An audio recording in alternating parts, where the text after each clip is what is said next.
Sesungguhnya harta, dinar, dirham, uang di mana-mana selalu bikin hebat orang yang memilikinya.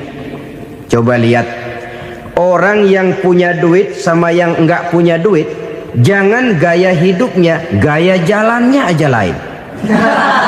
Bapak-bapak, ibu-ibu, saudara-saudara kaum muslimin rahimakumullah. Murai di dahan dan kokok ayam di kandang. Dunia ini penuh dengan berbagai macam kesibukan. Sejak dari petani yang turun ke ladang, pedagang yang berangkat ke pasar, pelajar yang menuju sekolah, sampai kepada pegawai yang berangkat ke kantor, seluruhnya tidak lain untuk mencari sesuatu yang bernama bahagia. Setiap orang menginginkan kebahagiaan, dan tidak seorang pun menginginkan kesengsaraan dalam kehidupan ini. Namun nyatanya tidak setiap orang yang ingin bahagia mengetahui jalan yang harus ditempuhnya untuk sampai kepada kebahagiaan itu. Maka pada kesempatan pertemuan kali ini, saya ingin menyampaikan sebuah hadis dari junjungan kita baginda Nabi besar Muhammad sallallahu alaihi wasallam yang termuat dalam kitab Mukhtarul Ahadits An-Nabawiyah, di mana beliau bersabda, arba'un min sa'adatil mar'i. Ada 4 perkara yang merupakan tanda dari orang bahagia. Saya mau tanya, di antara saudara-saudara yang hadir di sini, apa ada yang kepengen jadi orang sengsara? Seluruhnya tentu ingin mendapatkan kebahagiaan. Maka menurut resep dari Nabi kita, tanda orang bahagia itu 4. Jadi kalau saudara ingin bahagia, harus mempunyai 4 perkara ini. Yang pertama, orang bahagia itu kata Nabi, darun wasi'un. Punya rumah biar bagus asal gede. Enak ngaturnya, daripada sudah punya rumah kecil adanya di pinggir kali, gubuk, kalau hujan bocor, miring lagi, kiamat. Loh, kalau gitu Islam materialis dong. Hadis ini boleh diartikan dengan makna hakiki, arti yang sebenarnya, boleh diartikan dengan makna majazi, arti kiasan. Kalau dia diartikan dengan arti kias, maka yang dimaksud darun wasi'un ay qalbun wasi'un. Rumah yang luas tidak lain daripada hati yang lapang. Karena di situ kunci kebahagiaan yang sebenarnya. Walaupun kita cuma tinggal di petak berukuran 2 kali 3 meter, kalau hati kita luas-luas rasanya rumah itu. Tapi biar rumah kita halamannya saja puluhan ribu hektar, ada kolam renangnya, kamar tidurnya tidak lagi terhitung. Kalau hati yang menempati rumah itu sempit, maka akan terasa sempit jugalah rumah itu. Tempat bergantungnya tidak lain adalah hati. Marilah kita mencoba melihat berbagai pandangan orang tentang bahagia ini. Ada orang menyangka bahwa bahagia itu kalau dia mendapatkan harta yang sebanyak-banyaknya. Siapa yang banyak harta, dialah raja.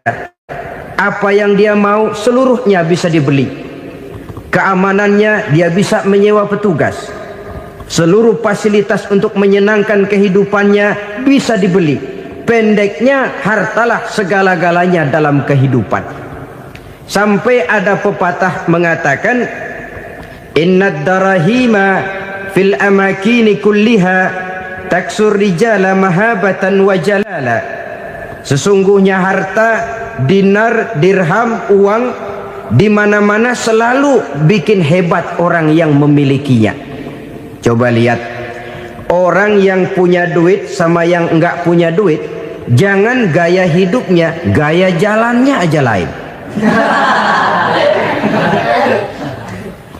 Wahia lisanun liman arada fasahatan, wahia silahun liman arada qitala. Uang adalah senjata yang paling ampuh bagi orang yang mau pergi perang, dan lidah yang paling fasih bagi orang yang mau bicara. Kalau bicara dengan lidah macet, cobalah bicara dengan harta, lancar. Sampai ada pepatah demikian, segalanya bisa diatur dengan harta. Maka di kalangan orang yang berpandangan semacam itu, seluruh kegiatan hidupnya hanya terfokus kepada bagaimana mengumpulkan harta yang sebanyak-banyaknya. Tidak peduli halal haram, tidak kenal sore pagi siang dan malam, tidak sempat sujud, jauh dari agama, jauh dari kehidupan yang bersifat ruhaniyah, jauh dari Allah dan sebagainya. Sampai dalam Al-Quran dikelompokkan dalam kelompok yang dinamakan lumazah. Allazi jama'a malahu wa addadah yahsabu anna malahu akhladah. Mereka mengumpul-ngumpulkan harta sebanyak-banyaknya dan menyangka bahwa harta yang banyak itu dapat mengekalkan hidupnya, mengekalkan kekayaannya, mengekalkan kebahagiaannya. Saudara hadirin yang berbahagia, kalau pandangan hidup ini benar, artinya kalau harta memang merupakan satu-satunya hal yang dapat membuat orang bahagia, tentu di rumah mewah tidak akan pernah ada tangis derita. Tentu di satu tempat di mana fasilitas hidup serba menunjang tidak ada yang namanya penderitaan. Tapi suka dan duka, sedih dan gembira, senyum dan tawa adalah milik setiap orang, baik dia punya harta maupun dia tidak punya harta. Nyatalah bahwa harta semata-mata bukan merupakan jaminan bahwa orang akan bahagia, walaupun tanpa harta orang sulit untuk bahagia. Saya mau cerita, ada orang super kaya, namanya Aristotle Onesius, raja tanker Yunani. Dia punya kapal tanker saja konon sampai 11 banyaknya. Punya perusahaan penerbangan yang disebut Olympic Airlines. Punya hotel di berbagai kota besar di dunia ini, sejak dari New York, London, Paris, Rome dan sebagainya. Bahkan punya pulau yang dia namakan Pulau Scorpio. Ini kan namanya sudah kaya nggak tanggung-tanggung, punya pulau. Nah, dia punya 2 orang anak, yang satu laki-laki namanya Alexander, yang satu perempuan namanya Maria Onesius. Seluruh harapannya tertumpah kepada anak lakinya Alexander ini, yang akan meneruskan usahanya, meneruskan kekayaannya, meneruskan dinastinya. Apa yang terjadi? Ternyata anak yang dia harapkan yang bernama Alexander ini mati muda dalam kecelakaan pada waktu dia olahraga. Apa olahraganya? Namanya olahraga anak orang kaya, golongan jet set. Olahraganya olahraga pesawat terbang.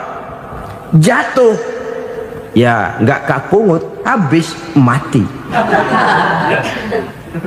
Tinggal satu anak perempuannya, Maria Onesius.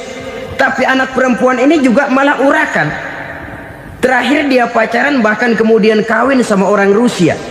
Rupanya Aristotle Onesius ini broken. Kekayaannya yang berlimpah ruah, perusahaannya yang begitu banyak, siapa yang akan meneruskan? Siapa yang akan menggantikan?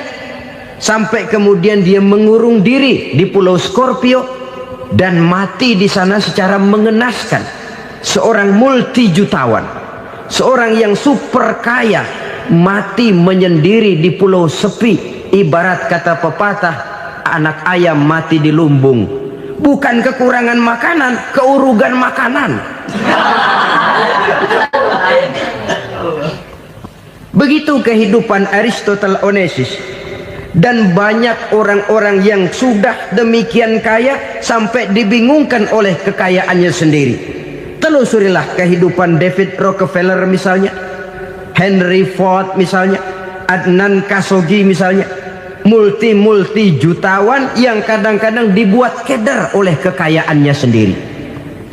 Pantas ketika Imam Ali ditawarkan orang, "Ya Ali, kalau kepadamu disuruh pilih ilmu atau harta, kau pilih mana?" Ya jelas pilih ilmu dong. Kenapa? Pertama, ilmu kalau kita berikan kepada orang lain tambah. Tapi harta kalau kita berikan kepada orang lain kurang. Saudara punya uang 10.000, dibagi orang 5.000, jelas uang saudara berkurang. Tapi saudara punya ilmu, diberikan kepada orang lain bisa, saudara pun makin mantap. Tidak lantas jadi bodoh karena ngajarin orang. Saudara bisa Fatihah lalu mengajarkan orang Fatihah, orang bisa, saudara pun makin hafal. Tidak lantas setelah diajarin orang ilmunya hilang. Begitu datang dia minta orang, tolong ajarin saya Fatihah, udah habis, nggak ada.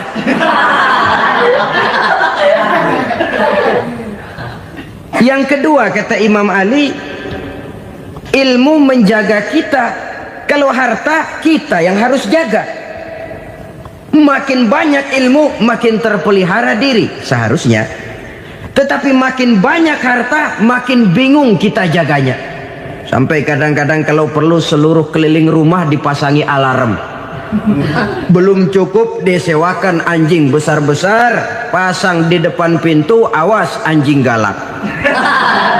Masih belum cukup juga, cari centeng tukang-tukang kepruk jaga rumah.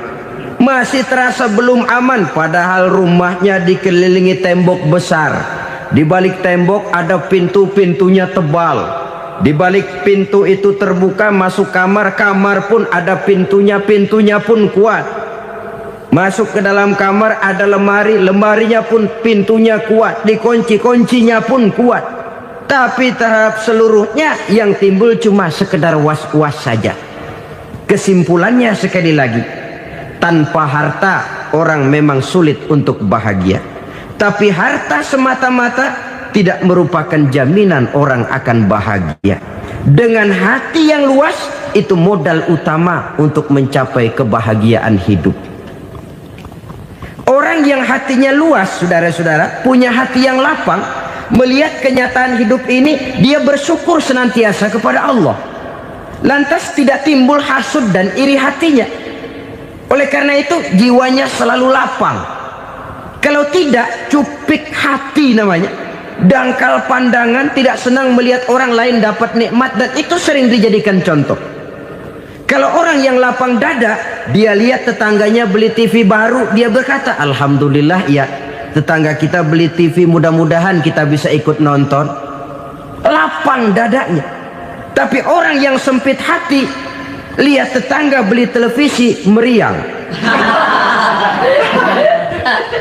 Enggak diapa-apain, meriang. Besoknya dengar tetangga beli motor, makin sakit, ke rumah sakit. Lalu di rumah sakit dengar tetangganya beli mobil, mati. Disiksa oleh perasaannya sendiri. Orang kalau hati sudah sempit dalam hidup, kemanapun dia pergi, sempit rasanya medan kehidupannya. Kemudian kita melihat juga ada orang yang menilai bahwa bahagia itu katanya kalau punya kedudukan yang tinggi, pangkat yang agung, wibawa yang besar. Mungkin betul, tapi mungkin juga tidak. Bergantung kepada hati orang yang punya pangkat itu. Sama dengan harta tadi. Harta akan membawa bahagia kalau dia jatuh ke tangan orang yang berhati lapang. Tapi harta akan jadi bencana kalau jatuh ke tangan hati orang yang sempit. Pangkat akan membawa bahaya kalau jatuh di tangan hati orang yang sempit. Lebih dari itu, kenyataan mengajarkan kepada kita bahwa ternyata pangkat dan jabatan tidak selamanya memberikan kebahagiaan dalam kehidupan. Bahkan resikonya kelewat besar. Beberapa bukti kita bisa ambil dari para pemimpin dunia yang menjadi korban lantaran pangkat dan jabatan yang disandangnya. Saudara ingat Presiden Abraham Lincoln dan John Kennedy dari Amerika? Dibunuh orang. Park Chung-hee dari Korea Selatan, Ziaur Rahman dari Bangladesh, Anwar Sadat dari Mesir, terakhir Indira Gandhi dari India, menjadi korban dari pangkat dan jabatan yang disandangnya dari orang-orang yang tidak senang dia memegang jabatan itu. Dia akan mudah mengundang bencana. Sehingga pantas kalau seorang presiden terkemuka Amerika, Harry Truman namanya, Dia mengatakan jabatan presiden itu, kata dia, seperti orang nunggang macan, naik macan. Harus kita taiki, kalau enggak dia bakal nerekam kita, ngeri katanya. Adapun orang yang hatinya lapang, kalau dia menerima pangkat dan jabatan, dianggapnya itu satu kesempatan untuk berbuat baik. Tapi orang yang berhati sempit, menerima pangkat dan jabatan, bukan kadang-kadang menerima, malah berusaha setengah mati mencapai dengan segala cara. Kalau perlu jilat atas, jilat atas. Jadi golongan sumuhun dawu. Jadi kelompok kulon nuwun, yes sir, yang kerjanya cuma oke bos. Kalau perlu jilat atas, jilat atas. Kalau perlu injak yang bawah, injak yang bawah. Perlu sikut kiri kanan, sikut kiri kanan. Yang penting pangkat dapat, jabatan dapat. Orang yang semacam ini, kalau sudah mempunyai pangkat dan jabatan, biasanya dia tidak menganggap itu sebagai amanah, tidak menganggap sebagai kesempatan berbuat baik, tapi malah kesempatan untuk memperturutkan hawa nafsunya yang dilatar belakangi oleh kesempitan hatinya tadi. Apalagi kalau orang memperoleh pangkat karena banyak mengeluarkan uang. Seakan-akan pangkat dan jabatan itu sekarang macam proyek, pakai tender. Siapa yang berani bayar segini naik, nggak berani minggir. Padahal logikanya, kalau orang mencapai satu jabatan karena banyak mengeluarkan uang, hampir bisa dipastikan bahwa setelah jabatan itu dia pegang, langkah pertama yang akan dilakukannya ialah berusaha bagaimana uang yang dia keluarkan supaya kembali. Ya paling kurang pulang modal dulu dong. Soal mikirin rakyat soal nanti, tapi ini modal harus pulang. Itu celakanya kalau orang memperoleh pangkat dan jabatan cuma karena banyak mengeluarkan uang. Jarang orang yang mempunyai keyakinan dan pandangan bahwa pangkat dan jabatan merupakan amanah. Jadi sekali lagi, pangkat dan jabatan mungkin saja membawa kebahagiaan kalau jatuh ke tangan orang yang berhati lapang. Tapi bisa jadi bencana kalau dia jatuh ke tangan orang yang mempunyai hati yang sempit. Dan lagi-lagi stresnya hati yang lapang. Lalu sebagian orang, saudara, ada yang berpandangan katanya bahagia itu kalau jadi orang terkenal, mempunyai popularitas, menjadi idola di kalangan remaja, di kalangan orang tua, di segala lapisan masyarakat. Padahal makin populer orang makin terikat dia. Ya kalau macam kita ini kan nggak punya nama, nggak populer, tengah malam buta mau nongkrong di warung Tegal aman. Tapi pangkat, jabatan, kedudukan, popularitas menyebabkan kita diikat dengan berbagai macam peraturan. Cuma mandi sama ke WC saja yang nggak dikawal.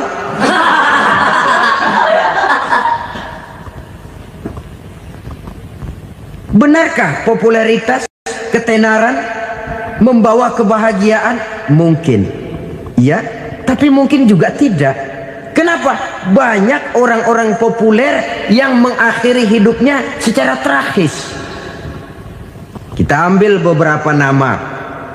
Di Amerika tahun 60-an ada bintang seksi paling terkenal yang dijuluki seks bom. Bom seks.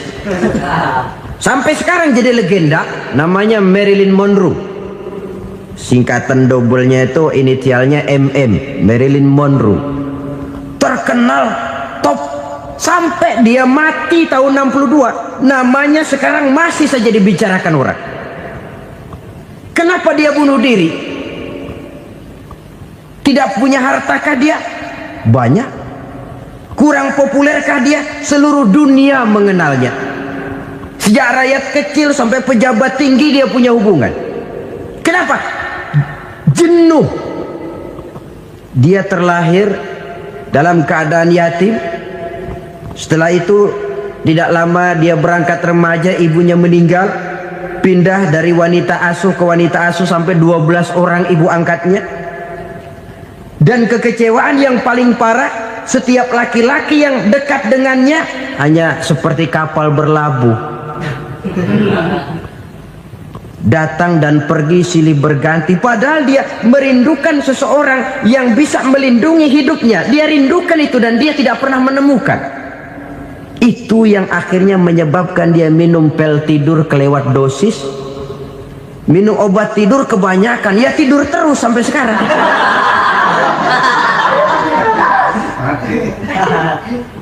Dia mengakui, saya telah memiliki ketenaran, tapi saya tidak pernah hidup dalam ketenaran itu. Saya pandai main sandiwara, tapi saya ingin hidup dalam alam yang real sebagaimana umumnya orang. Itu yang dia rindukan. Menyusul jejak yang namanya Marilyn Monroe ini, Billie Holiday, saudara kenal tentu, di rumah sakit dirawat. Dia juga minum obat overdosis, mati lagi.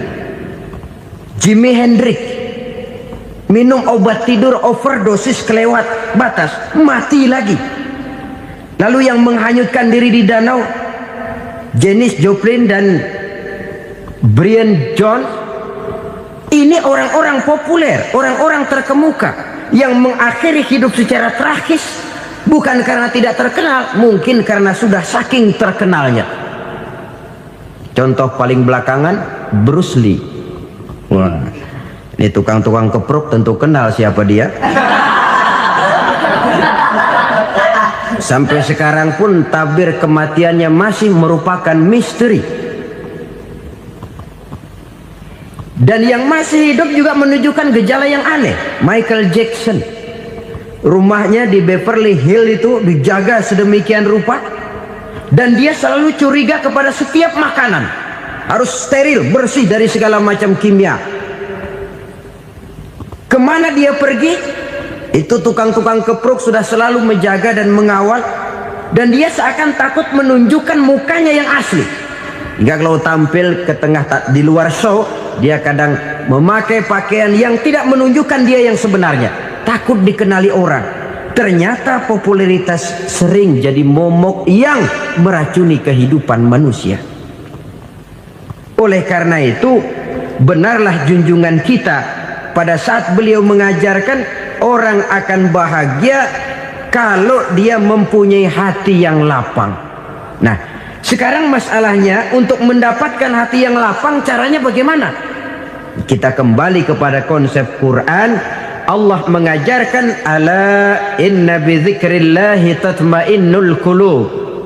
Ketahuilah bahwa dengan banyak mengingat Allah, hati akan tenang, jiwa akan lapang. Dengan kata lain, dekat dengan agama, merasakan kehadiran Allah dekat dalam hidup, itu muara pertama untuk mencapai hati yang lapang. Ala inna bi dzikrillahi tatmainnul qulub. Jangan macam orang sekarang ingin mendapatkan ketenangan lalu tapak di puncak gunung, di gua-gua, di tempat sepi. Iyalah kalau nggak ada ular. Kalau tergigit ular berbisa, ketenangan belum, mati jelas itu. Islam positif untuk mendapatkan ketenangan. Ala inna bi dzikrillahi tatmainnul qulubi. Bahwa ketahuilah bahwa dengan banyak mengingat Allah, hati akan tenang, jiwa akan lapang, nuansa pikiran akan luas. Karena yang namanya bahagia ada dimanapun manusia berada. Di kampung ada bahagia, di kota ada bahagia, di ngarai, di lembah, di gunung, di hutan, di lautan, di angkasa luar, dimanapun bahagia itu ada kalau kita bermodalkan hati yang lapang ini. Dan hati akan lapang kalau kita dekat dengan agama. Dekat dengan harta buat sementara hati mungkin tenang, tapi ketenangan yang relatif dan temporer. Apalagi orang tiap kali tambah harta, tiap kali tambah rencana, itu wajar. Mungkin sebelumnya saudara berpikir, kalau punya duit 5.000 enak nih. Begitu punya duit 5.000, aduh sayang kalau 10.000 aja. Tiap kali tambah harta, tiap kali lain rencana. Makin banyak rencana, makin menjauhkan kita dari yang namanya ketenangan. Padahal ketenangan merupakan unsur utama untuk mencapai bahagia. Dan ketenangan itu bermuara dalam hati manusia. Tengoklah kehidupan ini. Orang yang banyak harta dengan orang miskin, berbedakah rasa sakit yang mereka tanggungkan? Rasanya tidak. Walaupun si kaya tidur di kasur empuk berselimutkan sutra mahal, sementara si miskin meringkuk di balai bambu yang keras dan kasar. Apabila maut datang, dia juga tidak pernah pilih bulu. Maut datang menjemput si kaya di singgasana keemasannya, dikelilingi oleh para pengasuh, dayang dan idang serta para pengawal. Dan maupun datang menjemput si miskin papa sehingga ia tergelepar di tepian jalan. Kedua-duanya bernama mati. Kalau nyata bahwa sakit yang ditanggung si kaya tidak beda dengan sakit yang ditanggung si miskin, bukan harta semata yang membuat orang bahagia. Hati yang tenang, jiwa yang lapang penuh kedamaian karena banyak berzikir dan mengingat Allah, itu merupakan modal utama untuk mencapai sesuatu yang bernama bahagia.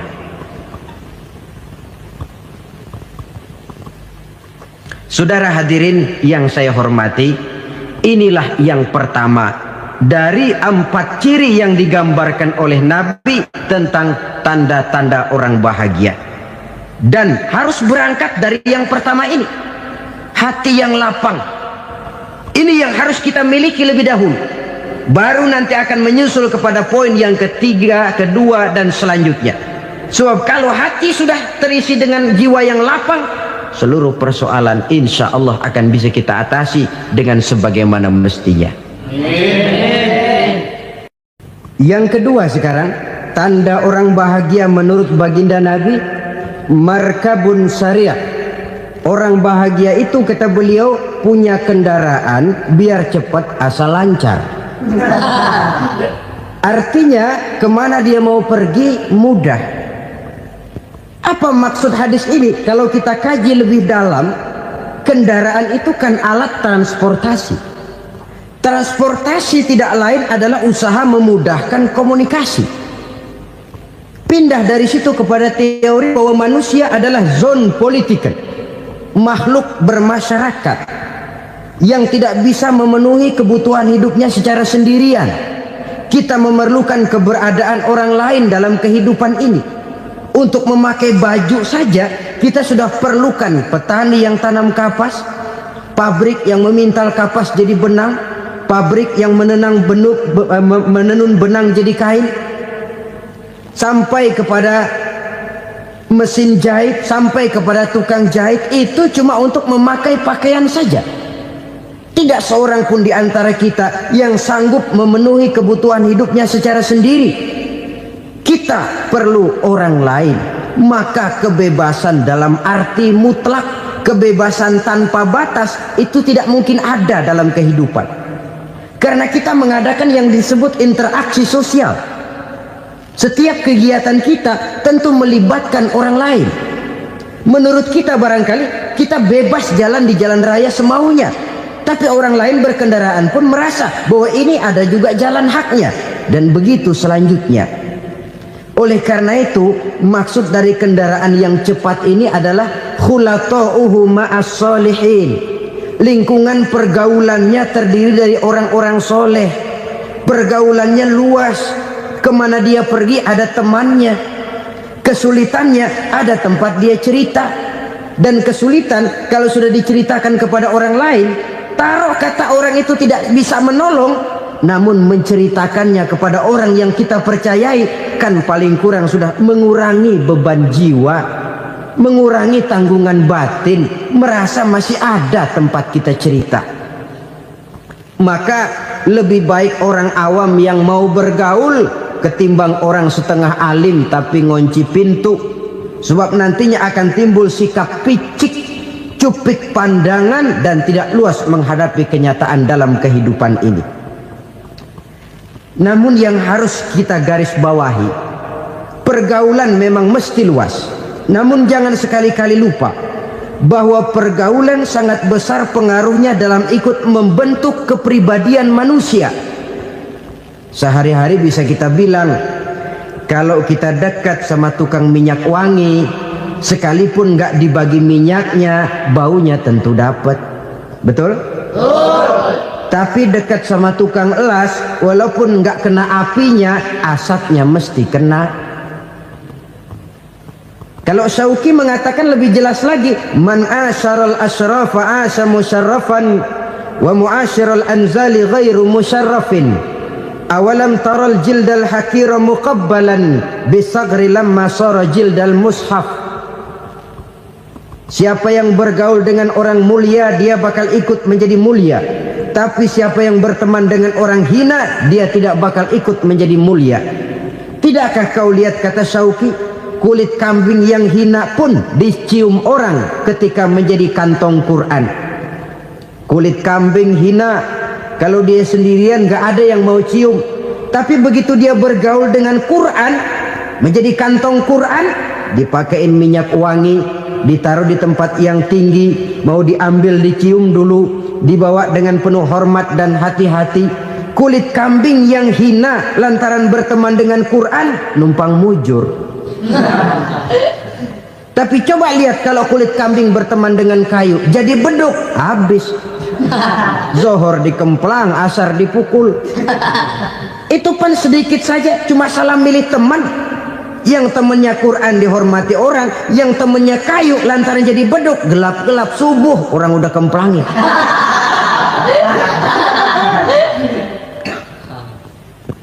Maka terutama kepada adik-adik remaja yang masih mencari identitas diri, yang ibarat kaset masih kaset kosong, mudah diisi oleh apapun, pandai-pandailah memilih teman dalam bergaul.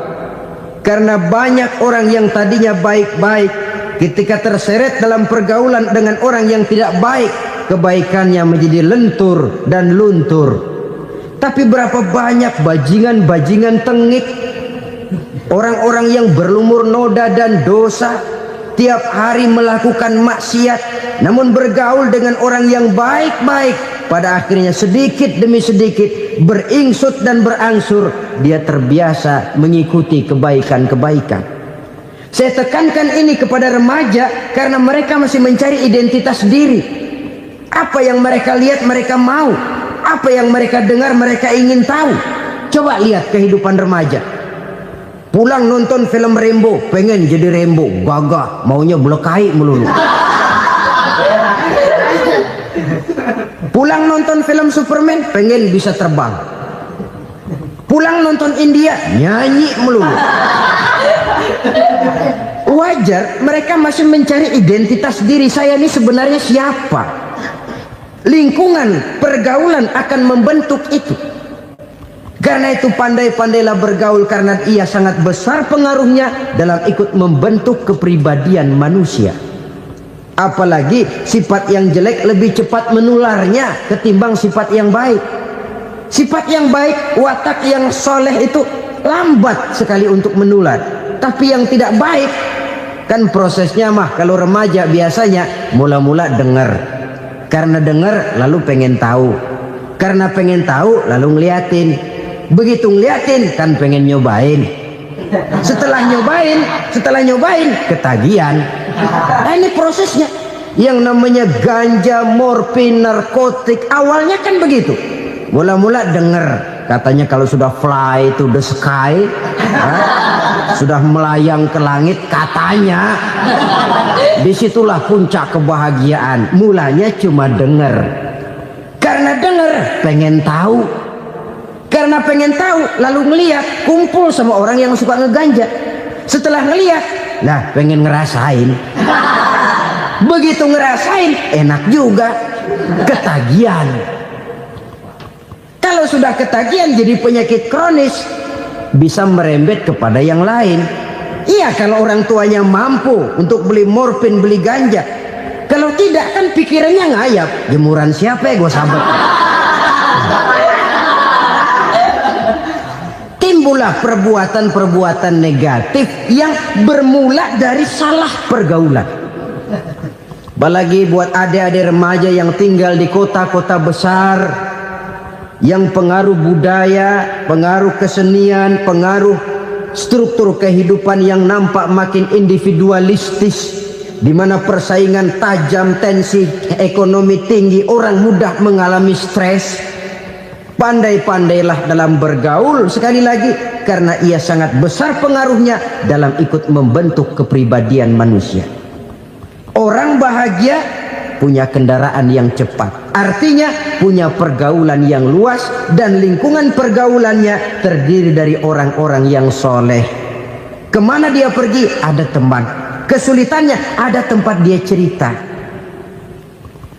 Tapi kalau sudah menyendiri, hidup sendiri, kesulitan dipikiri sendiri, bisa mati belum waktunya. Tidak ada tempat berbagi rasa, tidak ada tempat bercerita, tidak ada tempat mengurangi beban dalam kehidupan. Pantas betul kalau Islam sangat menggalakkan dan menganjurkan orang kalau sudah sampai waktunya itu untuk melangsungkan nikah. Kata Nabi, ya ma'syaras syabab man istata'a minkumul ba'at falyatazawwaj. Hai para pemuda, kalau sudah mampu memberi nafkah, kawinlah, nikahlah kamu. Kenapa? Sudah ada teman hidup, tempat berbagi rasa. Kesulitan kalau ada tempat cerita akan lebih ringan ketimbang kita telan sendiri, walaupun bobot kesulitannya sama beratnya. Saudara-saudara kaum muslimin rahimakumullah, inilah ciri yang kedua, punya kendaraan biar cepat asal lancar. Kemana kita mau pergi gampang. Dengan kata lain, setelah hati yang luas, pergaulan yang luas. Dua. Yang ketiga sekarang, tanda orang bahagia itu menurut Nabi, misbahun mudhi'un, punya lampu yang terang. Oh, itu enggak problem. Sekarang sudah zamannya listrik masuk desa, Pak. Lampu sudah terang semua. Betul, kalau itu yang dimaksud. Tapi tidak cuma itu. Karena lampu yang dimaksud di sini, lampu yang akan menerangi seluruh perjalanan hidup. Dan perjalanan hidup itu sudah dimulai sejak kita terlahir ke alam ini, sampai masuk ke alam barzah, kumpul di padang mahsyar, sampai ke akhirat. Lampu yang menerangi itu yang diperlukan. Kalau lampu, katakanlah yang paling top sekarang kan lampu jenis Mercury. Taruhlah itu di rumah kita, dia cuma menerangi rumah kita, menerangi hati pun tidak sanggup. Bila kita masuk ke alam barzah, alam kubur, sanggupkah si Mercury yang begitu terang menerangi alam barzah kita? Tidak sanggup lagi. Sanggupkah lampu yang ratusan watt, bahkan puluhan ribu watt menerangi kehidupan di padang mahsyar? Tidak akan sanggup lagi. Kalau demikian, yang dimaksud lampu yang terang di sini apa? Tidak lain amal soleh, kebajikan yang kita lakukan dalam hidup.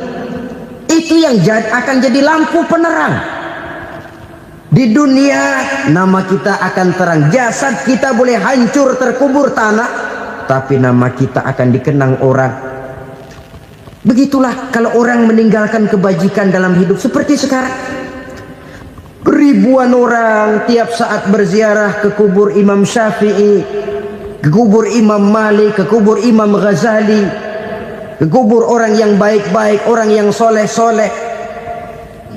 Kebajikannya yang ditinggalkan, yang mengukir namanya dengan tinta emas, sehingga saudara sudah terbaring di alam kubur. Orang lewat, Allah, ini kuburannya Fulan bin Fulan, dulu ini kebaikannya Masya Allah, saya ikut merasakan. Mari kita mampir sebentar, kita Fatihah, mohon disampaikan Allah pahalanya kepada almarhum. Al-Fatihah. Itu kalau orang baik-baik. Lalu saudara tanya, Pak, orang mati dikirimin Fatihah apa nyampe pahalanya? Saya jawab, kalau saudara nggak percaya, mati dulu dah. Nanti saya Fatihain, tungguin di sana. Umpama nggak sampai, balik lagi kemari. Sekarang ini kan maunya otak-otakan saja. Kalau nggak masuk otak, nggak percaya. Padahal alam gaib itu nggak bisa diotak-otakin. Sama saja dengan saudara pernah dengar cerita kapal tanpa emas tenggelam kan? Pernah nggak? Di mana? Di laut Masalembo. Begitu ketampung Mas tenggelam, ratusan penumpang itu terjun ke laut, dipermainkan gelombang, berjuang menghadapi maut itu. Orang lagi timbul tenggelam di lautan, dihantam ombak, kita tengokin pakai helikopter. Pak, lagi timbul tenggelam ya? Iya, tolongin. Jangan khawatir Pak, nih saya kirim intan Pak, harganya 10 juta. Kira-kira orang yang timbul tenggelam di laut seneng nggak? Kan mahal toh intan 10 juta. Kenapa dia nggak senang? Karena intan 10 juta dalam kondisi seperti itu tidak sanggup menyelamatkan dia. Dia akan girang kalau dikirimin ban mobil bekas, dikirimin papan terentang atau bambu. Intan yang 10 juta dia nggak girang, ban mobil bekas yang 1000 perak tuh pegang, itu yang dia girang betul. Inilah sebabnya Nabi berkata, mal mayyitu fi qabrihi illa kal ghariqil mutaghawwis. Orang yang meninggal di alam kuburnya seperti orang timbul tenggelam di lautan. Yantaziru da'watan min ahli, menunggu doa dari keluarganya yang masih hidup. Duh, bapak saya sudah meninggal, saya sayang benar sama dia. Kirimin kulkas ke kuburannya Itu sama saja dengan tadi orang tenggelam di lautan dikirimi intan yang harganya 10 juta, tidak sampai. Begitulah kalau kebajikan yang kita tinggalkan dalam hidup, sudah mati pun kubur kita masih diziarahi orang. Tapi kalau jahat yang kita tinggalkan, boro-boro lah orang mau doa lewat dekat kuburan kita juga serem. Tuh bajingan no, dulu mati dipendem di situ tuh. Jangan lewat situ, ntar kesurupan, jangan. Lewat saja orang ngeri. Konon lagi membacakan Fatihah dan mengirimkan doa. Hidup pada hakikatnya adalah kesempatan untuk berbuat baik. Maka sekali kesempatan itu diberikan, manfaatkan dengan sebaiknya. Sebab kesempatan kedua tidak akan pernah ada. Kesempatan berbuat baik di sini, di akhirat sudah pembalasan namanya. Sekali kesempatan itu dicabut, dia tidak akan pernah dikembalikan lagi. Kata Iqbal, hidup tidak mundur ke belakang, Bung. Berhenti diinjak orang, mundur hancur. Tidak ada kata mundur dalam hidup ini. Berhenti diinjak orang, mundur kecebur. Tidak ada kata lain, harus maju dalam kehidupan dalam artian yang positif. Hidup adalah kesempatan untuk mengumpulkan kebajikan yang sebanyak-banyaknya. Di situ nilai daripada manusia. Sekarang ini memang nggak kelihatan kok, orang yang banyak pahala sama yang banyak dosa nggak kelihatan kok. Barangkali kalau habis bikin dosa palanya pada benjol, mungkin orang takut sama dosa. Tapi sekarang sama saja, orang yang banyak dosa dengan yang nggak banyak dosa jalan bareng dari belakang, sama, nggak kelihatan beda. Tapi ada waktunya di mana pahala memegang peranan, di mana dosa diperlihatkan. Sama saja kalau kita bawa mobil siang, lampu kan nggak begitu berfungsi. Apa lalu bilang, alah ini lampu berat-beratin, copot-copotin aja dah. Tidak perlu begitu. Kenapa? Pada suatu saat malam senja akan datang. Bila matahari terbenam, senja pun datang, gelap mulai merayap, disitulah baru terasa perlunya lampu. Pahala begitu. Sekarang orang yang nggak ada pahalanya nggak kelihatan dalam kehidupan. Tapi pada suatu saat senja kehidupan akan datang. Ajal merenggut nyawa, malam merayap, dan hidup mulai diliputi kegelapan di alam barzah. Dikala itu kalau nggak punya lampu, alangkah malangnya kita. Sebab amal yang baik, kata Nabi, di alam barzah itu akan diciptakan menjadi perempuan yang cantik menemani kita. Amal yang jahat akan menjadi orang yang paling jelek nemenin kita. Sudah di tempat gelap yang nemenin jelek.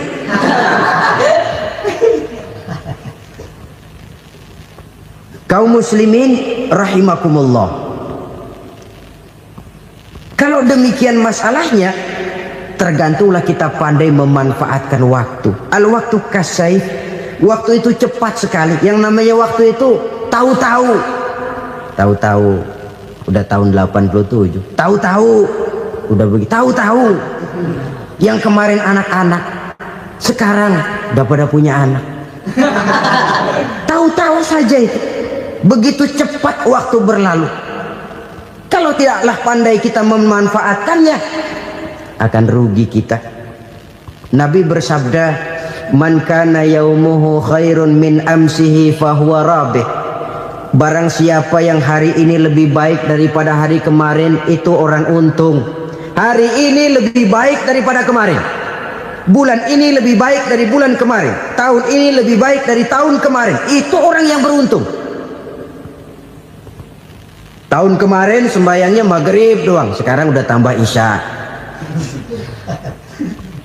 Tahun kemarin cuman Idul Fitri aja ngancem bener, sekarang udah tambah Jumat, lalu tambah lagi maghrib, tambah lagi isya, dan selanjutnya. Hari ini lebih baik daripada kemarin, itu orang yang beruntung. Wa man kana yaumuhu mislu amsihi fahuwa khasir. Lalu barang siapa yang hari ini sama saja dengan hari kemarin, itu orang rugi. Hari ini sama dengan kemarin, rugi itu. Bulan ini begitu, bulan kemarin begitu, tahun ini begitu, tahun lalu juga begitu. Rugi itu orang.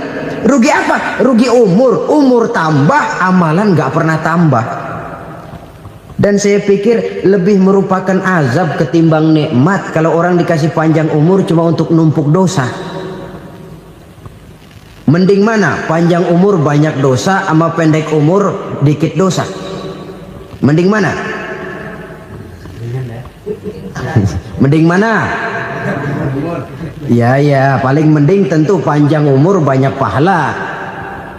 Tapi kalau tidak, sekali lagi, lebih merupakan azab ketimbang nikmat kalau orang diberikan panjang umur tapi cuma untuk sekedar menumpuk dosa. Kehilangan kesadaran bahwa dunia bukan terminal akhir dari satu perjalanan. Dia cuma halte di mana kita berhenti sebentar untuk menuju kepada terminal yang hakiki. Saudara-saudara kaum muslimin rahimakumullah, inilah lampu yang akan menerangi kehidupan. Amal yang kita lakukan di dalam kehidupan. Jadi yang dimaksud dengan lampu yang terang, kebajikan yang kita kerjakan dalam hidup. Nah, setiap orang di awal tadi saya bilang ingin bahagia. Bahagia itu kan hakikatnya kumpulan senang dan selamat.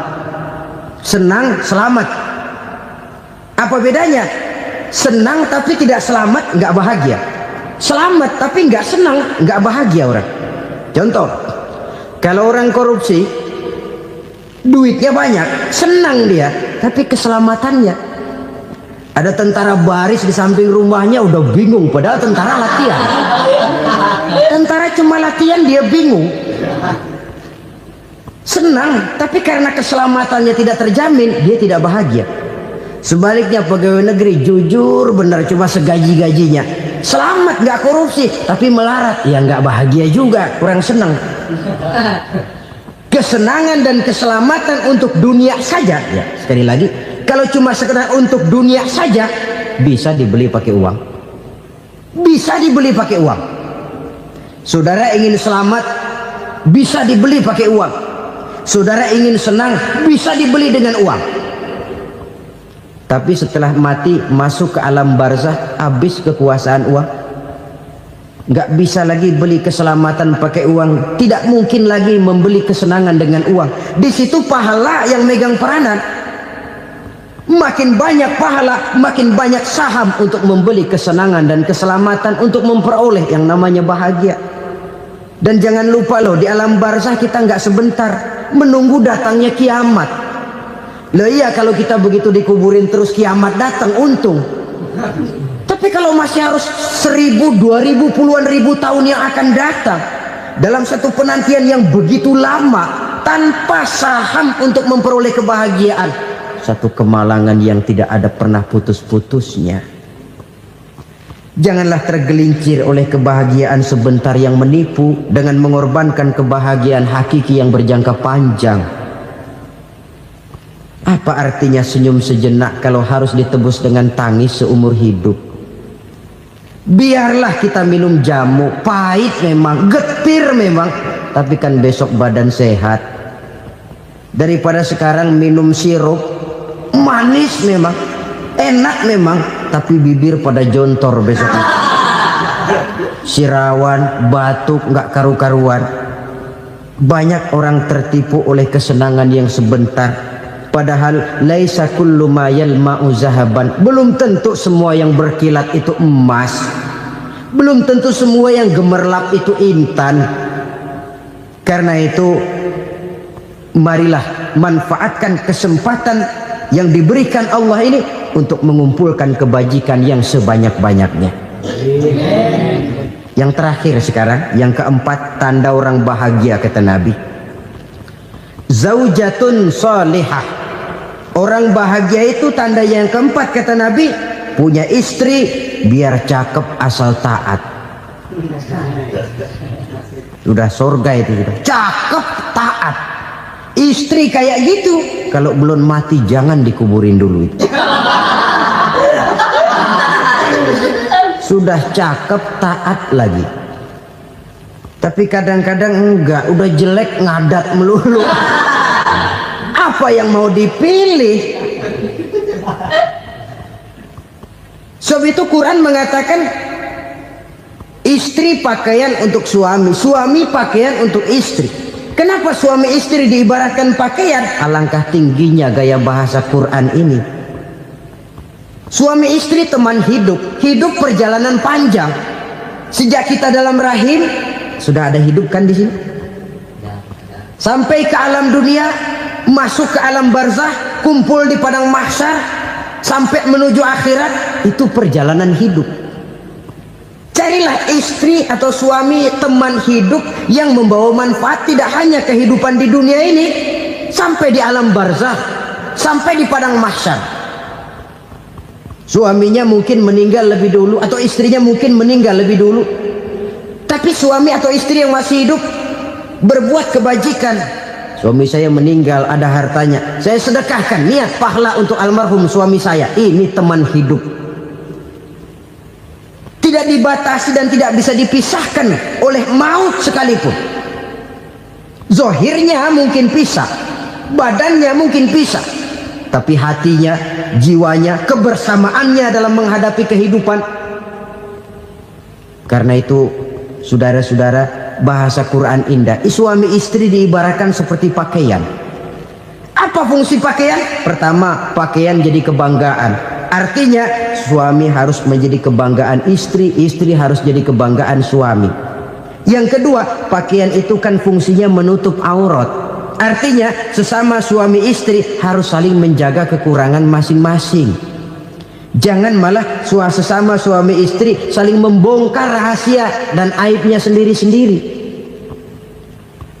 Istrinya diceritain jeleknya di mana-mana, atau suaminya dibongkar rahasianya di pasar umum. Itu sudah tidak lagi berfungsi sebagai pakaian. Kenapa semua ini diperlukan? Karena kita menyadari bangsa yang baik terdiri dari masyarakat yang baik. Masyarakat yang baik merupakan susunan dari warga yang baik. Warga yang baik adalah terdiri dari rumah tangga yang baik. Dan rumah tangga yang baik merupakan susunan dari pribadi yang baik. Dari situ langkah dimulai. Membangun satu bangsa yang baik diawali dengan membangun rumah tangga yang baik, dengan menciptakan pribadi-pribadi yang baik. Sehingga dari sini diharapkan berkembanglah nilai-nilai kebaikan. Orang akan bahagia mempunyai istri yang soleh. Kenapa? Tidak ada seorang suami bisa sukses jadi apapun dia, apapun profesinya. Dokterkah, kiaikah, mubalikah, petanikah, pengusahakah, pejabat tinggikah, tidak ada seorang suami yang bisa sukses tanpa peran serta istrinya. Walaupun memang peranan itu tidak begitu kelihatan, tapi sangat menentukan.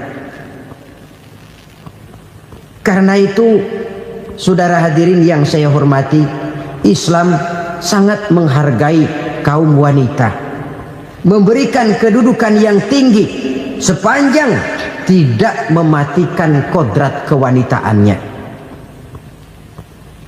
Nah, kalau sudah kesuksesan ini diawali dari rumah tangga, karier di masyarakat mudah untuk dikejar. Tapi keberantakan di rumah tangga merupakan kegagalan pertama di tempat lain. Bapak-bapak, ibu-ibu, saudara-saudara kaum muslimin rahimakumullah. Murai di dahan dan koko ayam di kandang, dunia ini penuh dengan berbagai macam kesibukan. Sejak dari petani yang turun ke ladang, pedagang yang berangkat ke pasar, pelajar yang menuju sekolah, sampai kepada pegawai yang berangkat ke kantor, seluruhnya tidak lain untuk mencari sesuatu yang bernama bahagia. Setiap orang menginginkan kebahagiaan, dan tidak seorang pun menginginkan kesengsaraan dalam kehidupan ini. Namun nyatanya tidak setiap orang yang ingin bahagia mengetahui jalan yang harus ditempuhnya untuk sampai kepada kebahagiaan itu. Maka pada kesempatan pertemuan kali ini, saya ingin menyampaikan sebuah hadis dari junjungan kita baginda Nabi besar Muhammad sallallahu alaihi wasallam yang termuat dalam kitab Mukhtarul Ahadits An-Nabawiyah, di mana beliau bersabda, arba'un min sa'adatil mar'i. Ada 4 perkara yang merupakan tanda dari orang bahagia. Saya mau tanya, di antara saudara-saudara yang hadir di sini, apa ada yang kepengen jadi orang sengsara?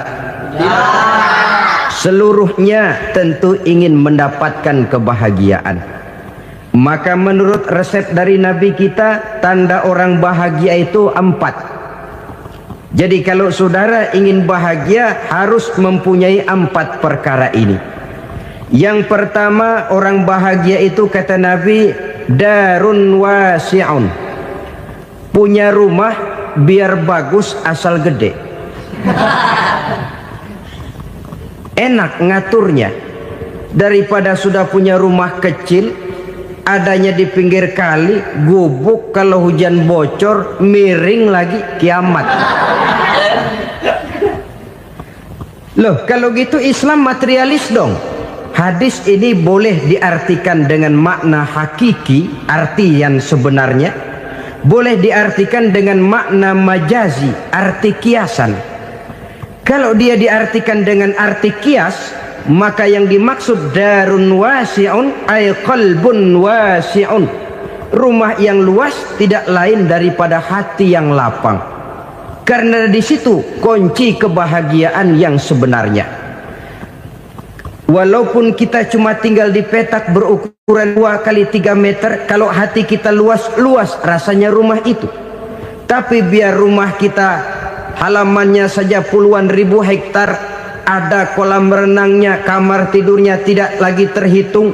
Kalau hati yang menempati rumah itu sempit, maka akan terasa sempit jugalah rumah itu.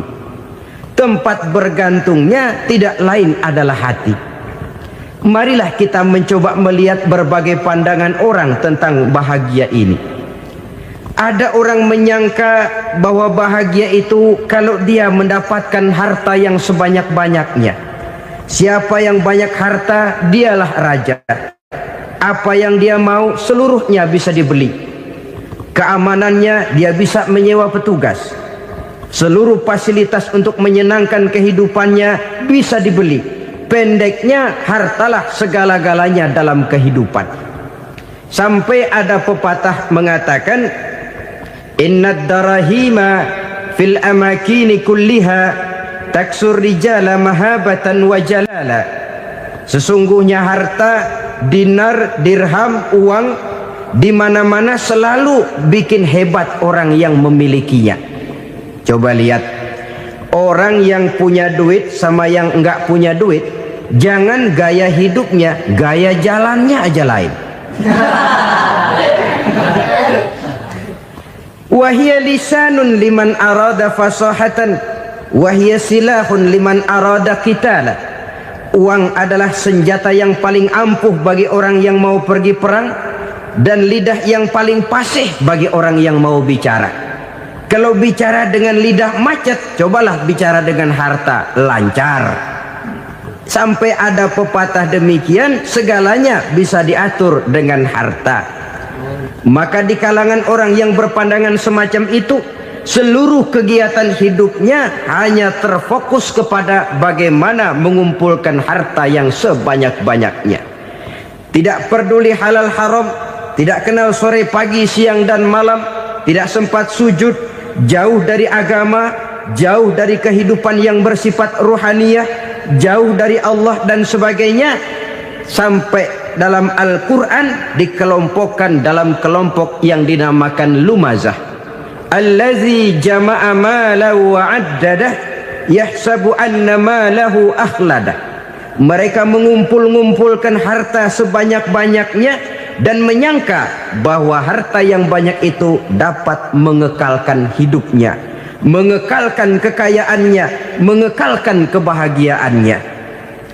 Saudara hadirin yang berbahagia, kalau pandangan hidup ini benar, artinya kalau harta memang merupakan satu-satunya hal yang dapat membuat orang bahagia, tentu di rumah mewah tidak akan pernah ada tangis derita.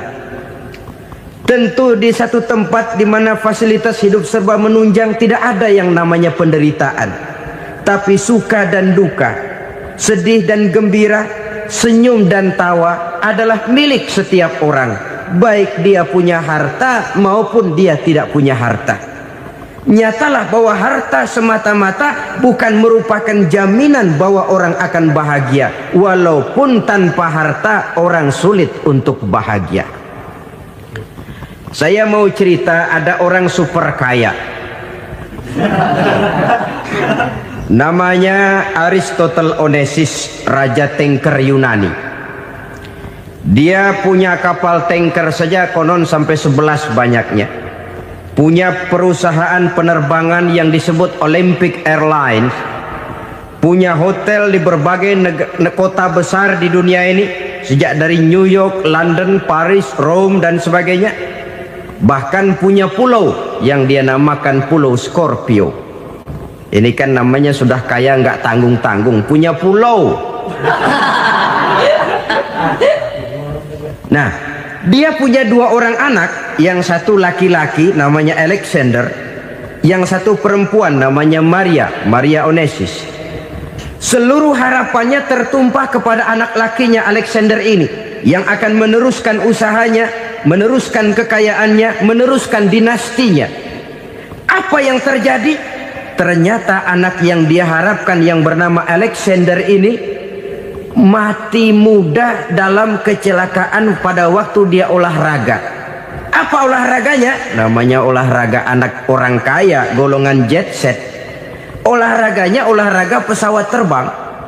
Jatuh, ya nggak kapungut, habis mati. Tinggal satu anak perempuannya, Maria Onesimus. Tapi anak perempuan ini juga malah urakan. Terakhir dia pacaran, bahkan kemudian kawin sama orang Rusia. Rupanya Aristotle Onesimus ini broken.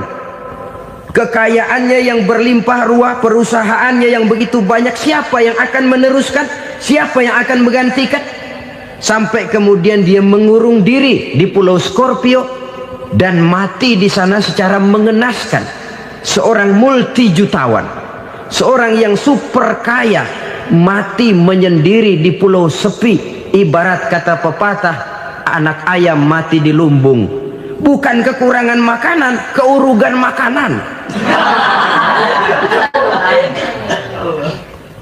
Begitu kehidupan Aristotle Onesimus. Dan banyak orang-orang yang sudah demikian kaya sampai dibingungkan oleh kekayaannya sendiri. Telusurilah kehidupan David Rockefeller misalnya, Henry Ford misalnya, Adnan Khashoggi misalnya.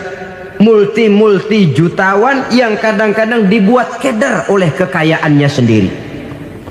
Pantas ketika Imam Ali ditawarkan orang, "Ya Ali, kalau kepadamu disuruh pilih ilmu atau harta, kau pilih mana?" Ya jelas pilih ilmu dong. Kenapa? Pertama, ilmu kalau kita berikan kepada orang lain tambah. Tapi harta kalau kita berikan kepada orang lain kurang. Saudara punya uang 10.000, dibagi orang 5.000, jelas uang saudara berkurang. Tapi saudara punya ilmu diberikan kepada orang lain bisa, saudara pun makin mantap. Tidak lantas jadi bodoh karena ngajarin orang. Saudara bisa Fatihah lalu mengajarkan orang Fatihah. Orang bisa, saudara pun makin hafal. Tidak lantas setelah diajarin orang ilmunya hilang. Begitu datang dia minta orang, tolong ajarin saya Fatihah, udah habis, nggak ada.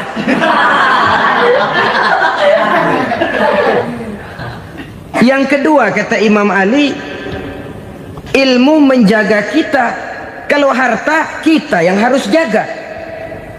Makin banyak ilmu, makin terpelihara diri seharusnya. Tetapi makin banyak harta, makin bingung kita jaganya. Sampai kadang-kadang kalau perlu seluruh keliling rumah dipasangi alarm.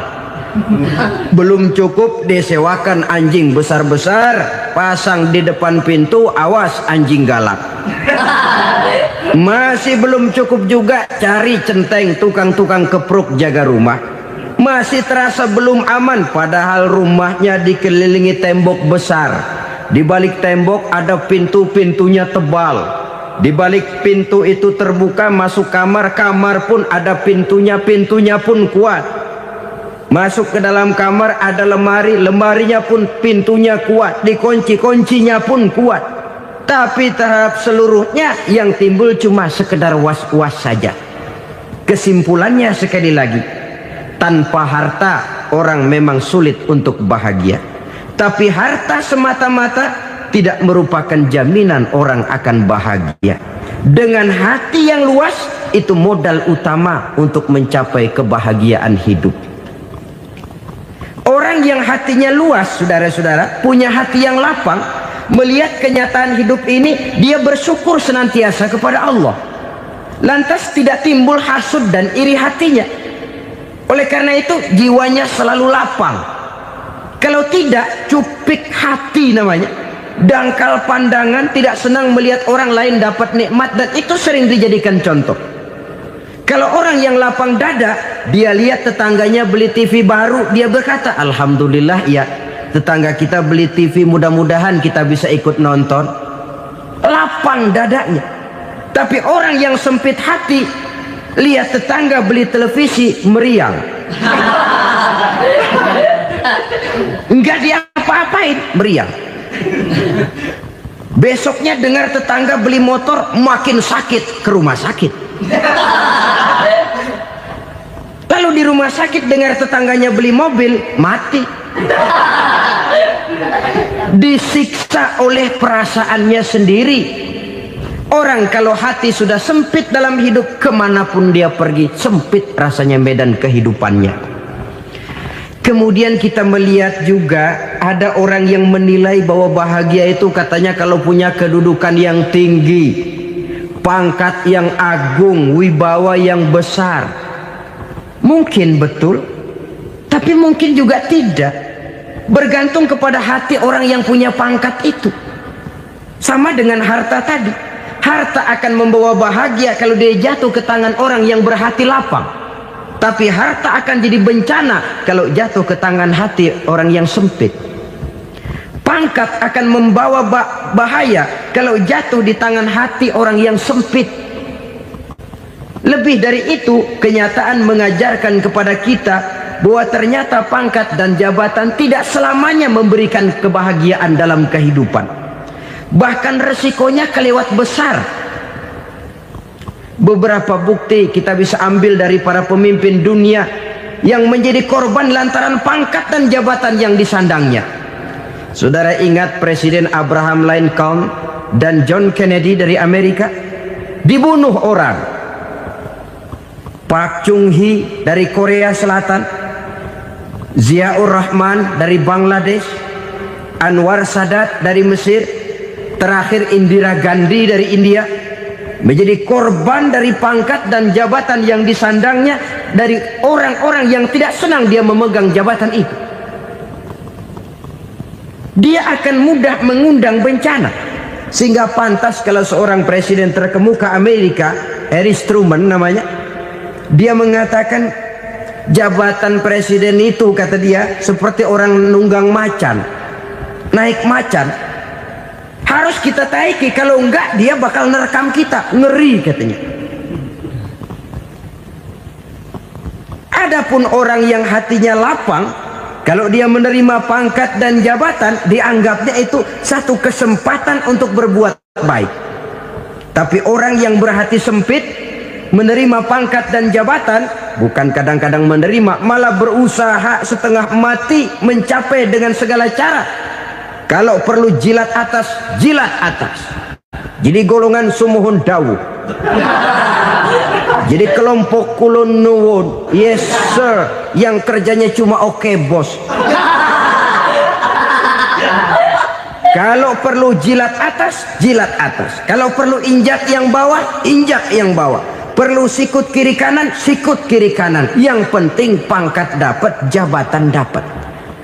Orang yang semacam ini, kalau sudah mempunyai pangkat dan jabatan, biasanya dia tidak menganggap itu sebagai amanah, tidak menganggap sebagai kesempatan berbuat baik, tapi malah kesempatan untuk memperturutkan hawa nafsunya yang dilatar belakangi oleh kesempitan hatinya tadi.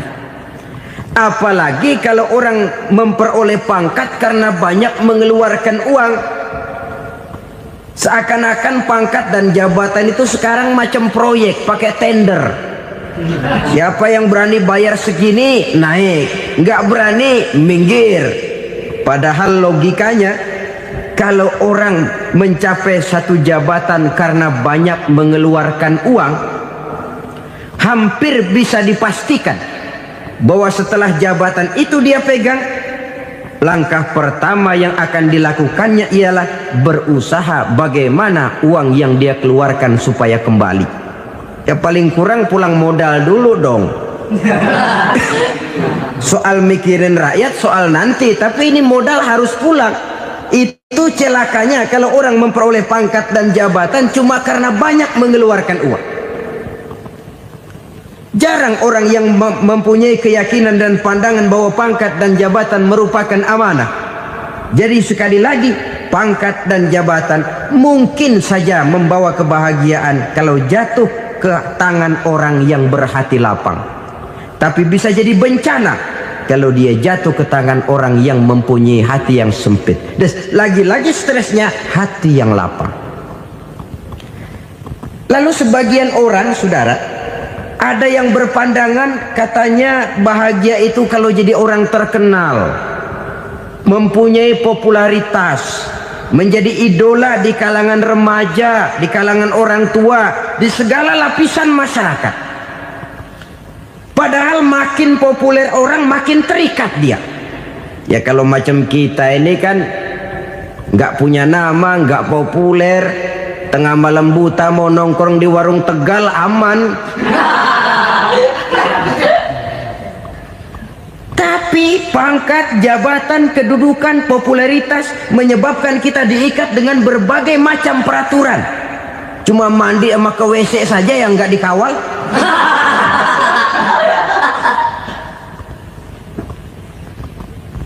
Benarkah popularitas, ketenaran membawa kebahagiaan?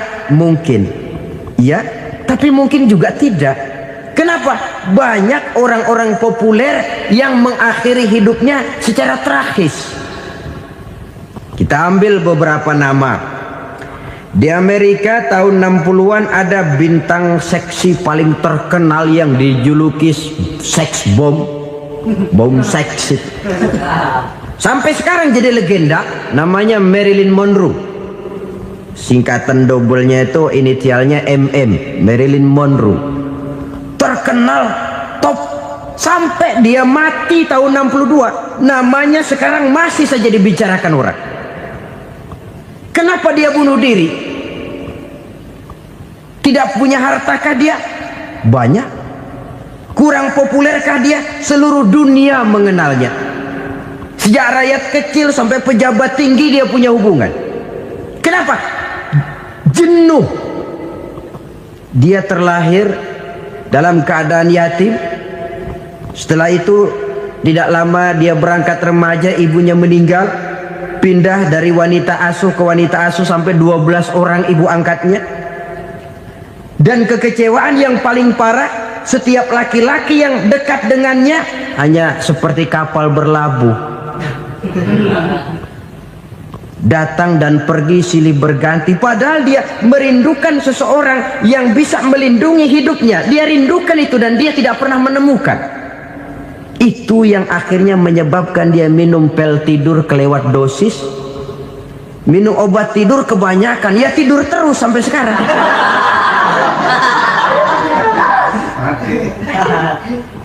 Dia mengakui, saya telah memiliki ketenaran, tapi saya tidak pernah hidup dalam ketenaran itu. Saya pandai main sandiwara, tapi saya ingin hidup dalam alam yang real sebagaimana umumnya orang. Itu yang dia rindukan.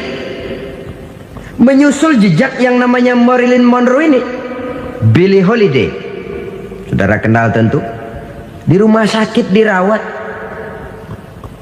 Dia juga minum obat overdosis, mati lagi. Jimi Hendrix minum obat tidur overdosis kelewat batas, mati lagi. Lalu yang menghanyutkan diri di danau, Janis Joplin dan Brian Jones. Ini orang-orang populer, orang-orang terkemuka yang mengakhiri hidup secara tragis, bukan karena tidak terkenal, mungkin karena sudah saking terkenalnya. Contoh paling belakangan, Bruce Lee. Wah, ini tukang-tukang keprok tentu kenal siapa dia. Sampai sekarang pun tabir kematiannya masih merupakan misteri. Dan yang masih hidup juga menunjukkan gejala yang aneh. Michael Jackson, rumahnya di Beverly Hills itu dijaga sedemikian rupa, dan dia selalu curiga kepada setiap makanan harus steril, bersih dari segala macam kimia. Kemana dia pergi, itu tukang-tukang keprok sudah selalu menjaga dan mengawal, dan dia seakan takut menunjukkan mukanya yang asli.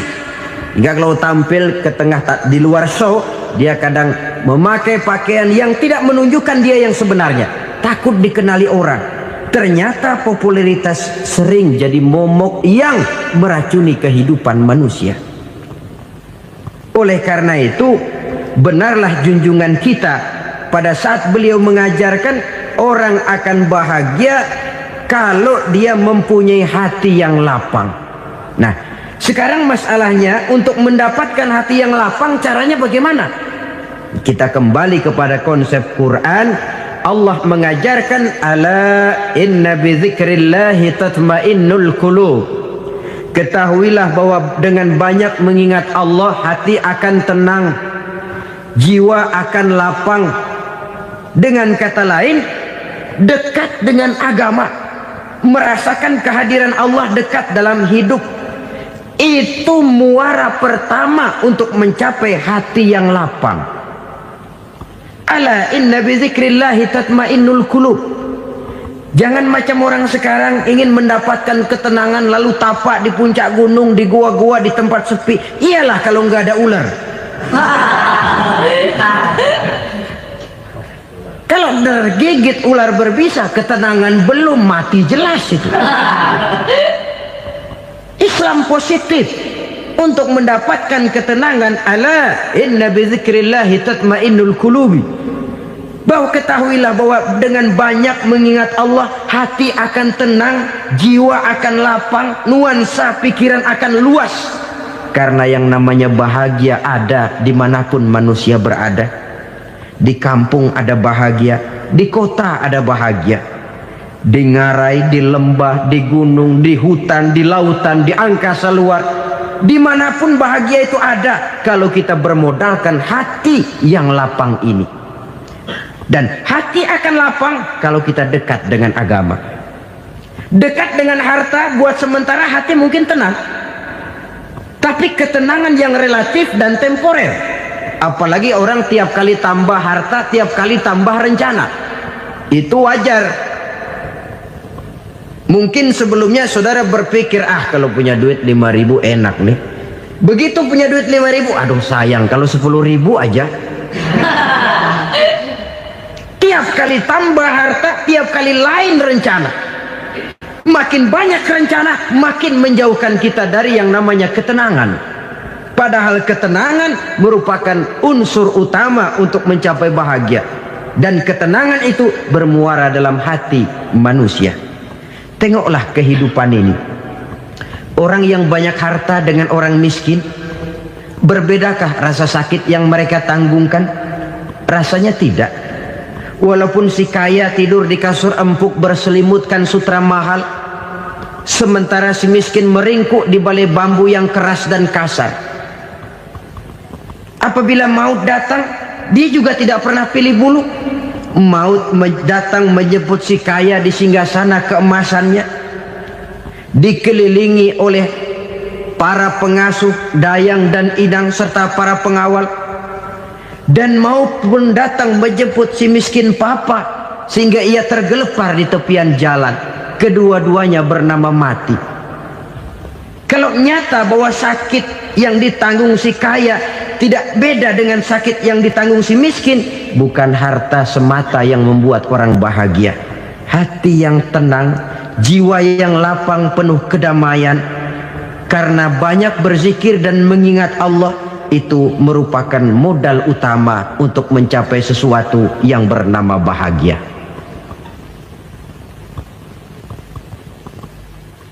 Saudara hadirin yang saya hormati, inilah yang pertama dari 4 ciri yang digambarkan oleh Nabi tentang tanda-tanda orang bahagia. Dan harus berangkat dari yang pertama ini, hati yang lapang. Ini yang harus kita miliki lebih dahulu. Baru nanti akan menyusul kepada poin yang ketiga, kedua, dan selanjutnya. Sebab kalau hati sudah terisi dengan jiwa yang lapang, seluruh persoalan insya Allah akan bisa kita atasi dengan sebagaimana mestinya. Yang kedua sekarang, tanda orang bahagia menurut baginda Nabi, markabun syariah. Orang bahagia itu, kata beliau, punya kendaraan biar cepat asal lancar. Artinya kemana dia mau pergi mudah. Apa maksud hadis ini? Kalau kita kaji lebih dalam, kendaraan itu kan alat transportasi. Transportasi tidak lain adalah usaha memudahkan komunikasi. Pindah dari situ kepada teori bahwa manusia adalah zon political, makhluk bermasyarakat yang tidak bisa memenuhi kebutuhan hidupnya secara sendirian. Kita memerlukan keberadaan orang lain dalam kehidupan ini. Untuk memakai baju saja kita sudah perlukan petani yang tanam kapas, pabrik yang memintal kapas jadi benang, pabrik yang menenun benang jadi kain, sampai kepada mesin jahit, sampai kepada tukang jahit. Itu cuma untuk memakai pakaian saja. Tidak seorang pun di antara kita yang sanggup memenuhi kebutuhan hidupnya secara sendiri. Kita perlu orang lain. Maka kebebasan dalam arti mutlak, kebebasan tanpa batas, itu tidak mungkin ada dalam kehidupan. Karena kita mengadakan yang disebut interaksi sosial. Setiap kegiatan kita tentu melibatkan orang lain. Menurut kita barangkali kita bebas jalan di jalan raya semaunya, tapi orang lain berkendaraan pun merasa bahwa ini ada juga jalan haknya, dan begitu selanjutnya. Oleh karena itu, maksud dari kendaraan yang cepat ini adalah khulata'uhu ma'as solihin. Lingkungan pergaulannya terdiri dari orang-orang soleh. Pergaulannya luas. Kemana dia pergi ada temannya. Kesulitannya ada tempat dia cerita. Dan kesulitan kalau sudah diceritakan kepada orang lain, taruh kata orang itu tidak bisa menolong, namun menceritakannya kepada orang yang kita percayai, kan paling kurang sudah mengurangi beban jiwa, mengurangi tanggungan batin, merasa masih ada tempat kita cerita. Maka lebih baik orang awam yang mau bergaul ketimbang orang setengah alim tapi ngunci pintu. Sebab nantinya akan timbul sikap picik, cupik pandangan, dan tidak luas menghadapi kenyataan dalam kehidupan ini. Namun yang harus kita garis bawahi, pergaulan memang mesti luas. Namun jangan sekali-kali lupa bahwa pergaulan sangat besar pengaruhnya dalam ikut membentuk kepribadian manusia. Sehari-hari bisa kita bilang, kalau kita dekat sama tukang minyak wangi, sekalipun nggak dibagi minyaknya, baunya tentu dapat. Betul?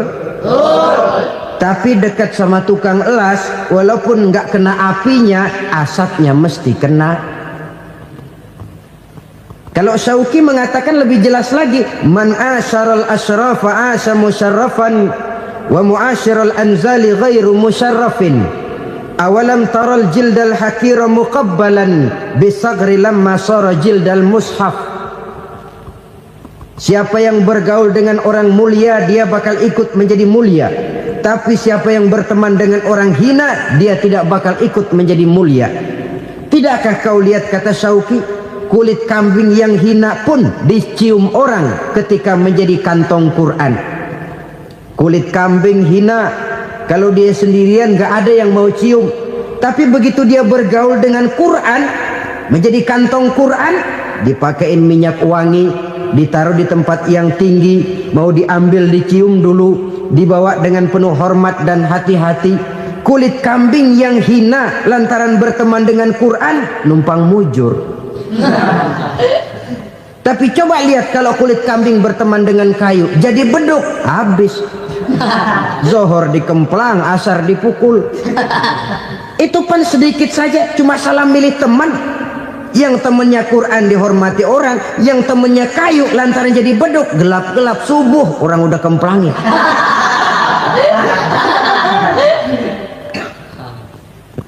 Maka terutama kepada adik-adik remaja yang masih mencari identitas diri, yang ibarat kaset masih kaset kosong, mudah diisi oleh apapun, pandai-pandailah memilih teman dalam bergaul. Karena banyak orang yang tadinya baik-baik, ketika terseret dalam pergaulan dengan orang yang tidak baik, kebaikannya menjadi lentur dan luntur. Tapi berapa banyak bajingan-bajingan tengik, orang-orang yang berlumur noda dan dosa, tiap hari melakukan maksiat, namun bergaul dengan orang yang baik-baik, pada akhirnya sedikit demi sedikit beringsut dan berangsur dia terbiasa mengikuti kebaikan-kebaikan. Saya tekankan ini kepada remaja karena mereka masih mencari identitas diri. Apa yang mereka lihat mereka mau, apa yang mereka dengar mereka ingin tahu. Coba lihat kehidupan remaja. Pulang nonton film Rambo, pengen jadi Rambo, gagah, maunya belekai melulu. Pulang nonton film Superman, pengen bisa terbang. Pulang nonton India, nyanyi melulu. Wajar, mereka masih mencari identitas diri. Saya ini sebenarnya siapa? Lingkungan, pergaulan akan membentuk itu. Karena itu pandai-pandailah bergaul, karena ia sangat besar pengaruhnya dalam ikut membentuk kepribadian manusia. Apalagi sifat yang jelek lebih cepat menularnya ketimbang sifat yang baik. Sifat yang baik, watak yang soleh itu lambat sekali untuk menular. Tapi yang tidak baik, kan prosesnya mah kalau remaja biasanya mula-mula dengar. Karena dengar lalu pengen tahu, karena pengen tahu lalu ngeliatin, begitu ngeliatin kan pengen nyobain, setelah nyobain ketagihan. Nah, ini prosesnya. Yang namanya ganja, morfin, narkotik awalnya kan begitu. Mula-mula dengar katanya kalau sudah fly to the sky, sudah melayang ke langit katanya, disitulah puncak kebahagiaan. Mulanya cuma dengar, karena dengar pengen tahu, karena pengen tahu lalu ngeliat, kumpul sama orang yang suka ngeganja. Setelah ngeliat, lah pengen ngerasain. Begitu ngerasain enak juga, ketagihan. Kalau sudah ketagihan jadi penyakit kronis, bisa merembet kepada yang lain. Iya, kalau orang tuanya mampu untuk beli morfin, beli ganja. Kalau tidak kan pikirannya ngayap, jemuran siapa ya gue sahabat. Timbullah perbuatan-perbuatan negatif yang bermula dari salah pergaulan.